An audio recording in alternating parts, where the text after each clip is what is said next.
Over the last couple years, protein prices have absolutely skyrocketed. And finally, they're coming back down to what we would consider normal, plus a little bit of inflation. So anytime the prices go up like that and supply gets limited, brands have to pick and choose their top sellers and cut the rest. And that's kind of what happened with brands like Rule 1, NutriBio, Allmax with their Isoflex, is we lost some flavors, and as prices are finally coming back, we're starting to gain some new ones. One of the new ones we received was the BlueBerry Muffin from Allmax. Now, BlueBerry Muffin is kind of a popular flavor right now, so a lot of brands are starting to make it. Right now, our most popular BlueBerry Muffin is actually in the Pure Native, and Nutrisat also makes it in their BioWhey, which is a whey isolate as well. So Isoflex is a whey isolate, which means it's the leanest and cleanest whey protein available. It typically digests the fastest if it's not mixed with anything, although it can be mixed with carbohydrates or whatever you may want to mix it with to make a meal replacement.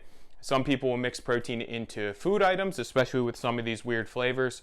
So we're gonna mix them up here. I mentioned multiple times in the past, but when you have a whey protein and it kind of like curds up like that, I'm a fan of that. I always find that it digests a little bit better. It seems like it may work a little bit better when protein is almost the texture of like a salt or a sugar in a container. I try to stay away from those types of proteins. They just don't seem to have the same effect for me. Now, I already mixed some of this up, and we have our 2 or 3 year old Ray Williams shaker. If you don't know who Ray is, he's actually what I would consider to be the greatest of all time in powerlifting. I know all the Ed Cohn fans out there will probably disagree with me, but just watching Ray, I never got a chance to watch Ed Cohn, but Ray was just amazing. And somehow this shaker has been through a lot, but it's still standing. We're gonna test out the BlueBerry Muffin and see how it is. We recently did a review on a NutriBio isolate. It was a new flavor, and when you smell it, you can't smell anything.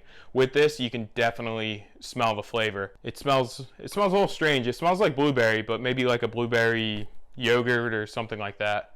It's good. It's not as subtle as some of the other brands like Rule 1 and NutriBio are a little bit more subtle than Allmax. This is a really sweet flavor, so I think for people who put 2 scoops into a shaker and shake it up, I think it's going to be a little overwhelming. I think if you mix it up with milk or anything that enhances the flavor of a protein, it might be a lot. If you like sweet, then you'll really like this one. I think a flavor like this is probably more ideal to be mixed in with like oats or mixed in with yogurt at the end of the night, anytime, to be honest with you. For me, I think before I bought BlueBerry Muffin, I would absolutely get their chocolate peanut butter if you haven't tried it. If you've already gone through all their flavors and you're looking to mix it up, I think the BlueBerry Muffin would be an ideal option.